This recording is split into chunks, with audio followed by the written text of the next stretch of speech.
Go. So what's going on? Good afternoon. I'm choosing a different setting today because I'm always in the same place, but I feel like I got to start switching things up a little bit because that is important. So anyways, that was a bee. I'm not afraid of bees, but you know what? I am though. We all have a little bit of, I got stung in the face last time and that was not cool.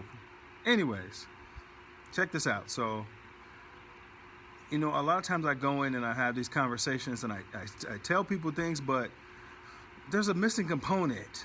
So I feel like every single time that I do something like this, I should leave a little bit of who I am because I want us to be familiar with each other. I at least want you to know a little bit more than previously you possibly knew. Anyways, so I decided to change the setting because I want to change the energy, meaning I only want to up the energy. I want to increase the value, and I want to be able to allow you to understand that we are the same. And the reason I say that we are the same is because we are so similar that majority of our differences that we might believe that we have are preconceived and said to us by somebody else. Meaning, what if I told you that you've been programmed to think that you're different? You're so different than what you really are. So let's think about this. Really, let's break it down. So number one, regardless of what country you live in, regardless of your ethnicity, regardless of the language you speak or languages that you may speak, regardless of the food that you may eat, regardless in your taste in music, regardless of all those things. So remove all those things or your religion or what sports you might be attracted to. All those things are based on what influenced you or what you were exposed to in life. Even to food, even to the way you might eat your food, or even if you sit down at the table with your family or not. All those things are 100% aligned with, things that you were taught from somebody else. So everything that you know was pretty much passed down from generation to generation. And now you have it, so you inherited it. So number one, what did you inherit? Who did you inherit it from? Where did they get it from? How much of an impact has it made on you as far as what you believe, what your perception is? And then also, if you're a parent, what are you passing on? Meaning, what are you giving to someone else? Who are you passing it on to? And what are you passing it on to? Now, is this based on what you've inherited? So that's all you know? So a lot of times, there's a saying, well, he doesn't know any better, or she doesn't know any better. Just because you didn't start off knowing better doesn't mean that you can't get better, doesn't mean that you can't be taught something different to increase what you already have, because we already have a pretty solid foundation. But what if on top of your foundation, you started adding things? Meaning, let's take it like this. Imagine everything has a foundation, everything. If you build a house, you have to have a solid foundation. And there is a foundation. You get to decide what the foundation is, though, a lot of times, right? If you start building a house from the ground up.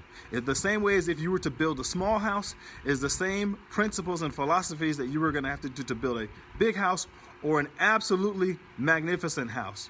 So I want you to think about that when it comes to your life, when it comes to building what you want for yourself, building your dreams, putting yourself in place, constructing your life, and ultimately getting the end result that you want. Think about that. So number one is, what is your foundation? Who put the foundation there? And what is the foundation? Have you added to the foundation? Because without the foundation, everything else is not right. But if you have the right foundation, endless possibilities as far as what you can build, right? Think about it like a house or a building, a huge skyscraper.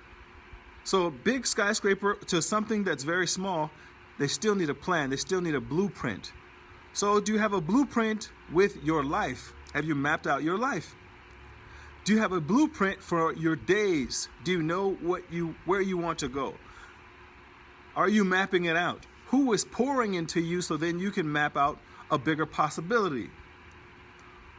Are you open to people pouring into your cup, or is your cup full, and are you not open enough to allow someone else? Then you got to be careful of who's pouring in, or who's adding value, or who's looking at your schematics and who's saying, oh, you should do it like this, you should do it like that. Because someone without the experience, or someone without the results that you want, or someone without the mindset or going in the direction that you want to go, they can't tell you where to go. They can't show you who to be.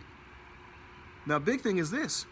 What if you have good influences around you? What if you have the right people around you, but you're not listening? Your perception is not open enough.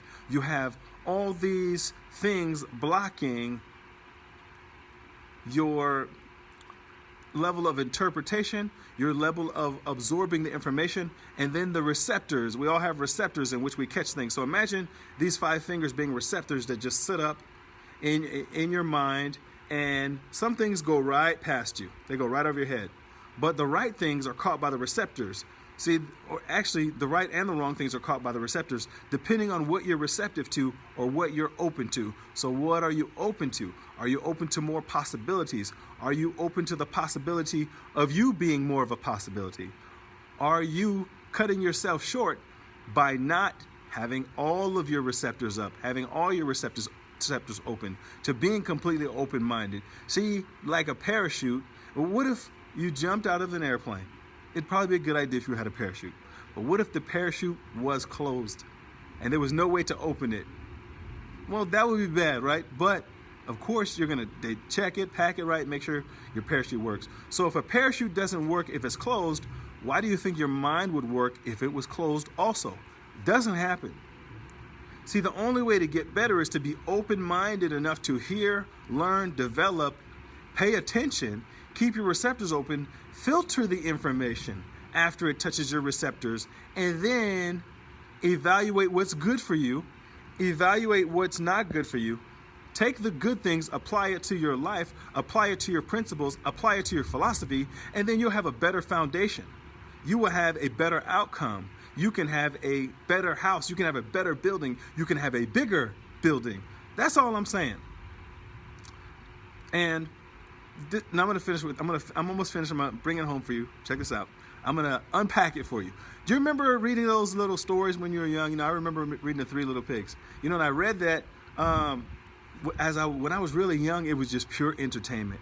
And as I continue to revisit that story over time, it transforms. See, if you heard that story when you're a kid and it means the exact same thing back then as it does now, then that's based on your receptors. That's based on your development. That's based on your ability to absorb it, process it, and then think about what it means to you now. See, they said this pig built this house of straw, and this one built one of sticks, and then the other one built one of stones. Those were metaphors for life. Those were metaphors for everything. See, that story right there applies to every area in your life. So, what are you building your life off of? Your foundation. What are you building your spirituality off of? Straw, wood, or stone? What are you building your business off of? What are you building yourself off of? See, a lot of people running around trying to do it really quick, trying to skip things and not follow the process, not do all the things, and you think you're going to get what you want building your house out of straw. Well, you read the story, and we all know that didn't work. So what do you have to do? You can't even build it out of sticks. You have to take your time and get the proper foundation. So you're going to have to go out there and go get the bricks. And some of the bricks are going to be from some of the bricks that were thrown at you. That means some of the people that told you no, some of the people who didn't believe in you, some of the people who didn't want to do it with you, some people that quit, some people that never got started, some people that are going to recognize it, and it's going to be in style to support you, or it's going to be in style to have your back. It's going to be in style to be your friend, and people are going to tell everybody, oh, guess what? This is where I know him from. This is how I know her, and they're going to want to be able to. Hey, I can text message him right now. Listen, I got his number. I can text message him right now. Those are a result of people putting in long, hard work, continuous learning, advancing, putting in the best foundation possible. So I hope you got something out of this. And then check this out then, before I go. So just make sure every single time I want to tell you a little bit about myself. See, when I was growing up, I remember before I could go outside and play, my dad used to say, son, are your chores done? He had a checklist. Son, are your chores done? Is your homework done? Did you put away your school clothes? Do you have on your play clothes? See, he drilled that into me so much that it became a habit eventually. See, if you do something long enough, eventually it becomes a part of your life. It becomes a habit. So what type of habits could you use to replace the life that you have for the life that you want? See, because in the life that you have right now, if it's everything that you want, don't change anything. But if it's not, then there's little things that you're going to have to change, little habits that you're going to have to change. And you just replace these habits with different habits. If you change these habits with these habits, you have a different outcome. See, and over continuous time, it becomes a part of your life. You can't just do it for a couple of days, do it for a couple of weeks. It doesn't become a part of your life. It doesn't become a lifestyle. It becomes something that you were doing to reach a temporary goal. That temporary goal becomes permanent, and that'd be based off you building your house off of things that you shouldn't be building off of or having a bad foundation. That's my time. But check this out. My time is up. Listen, you didn't have to have this conversation. You just have to share it with somebody. You just have to pay it forward. You just have to give this information to somebody else, so that way you can be on the same page. So that way you both can be even. So that way you can be equal, stand on the firm ground, and then build whatever it is based off of that in all areas of your life. See, the best meals that are prepared are based off a good foundation or a good base, good ingredients. You can apply that principle, that philosophy to every area in your life, because everything that is anything works off of that principle, that philosophy. That's my time. Share this information. Go to find me on YouTube, like my channel, subscribe to it, share it with somebody else, pay it forward. Do that for 5 people today. Challenge yourself to go above and beyond, to give value to somebody else. Guess why? Because this information is powerful, and all it takes is a different shift. All it takes is a little turn. All it takes is an adjustment, and things start turning around for the best. That's my time. I hope you got something out of this. I'm committed to giving back what is in me that has been poured into me to other people. Take care. Mr. Overmillion Serve. I'm out of here.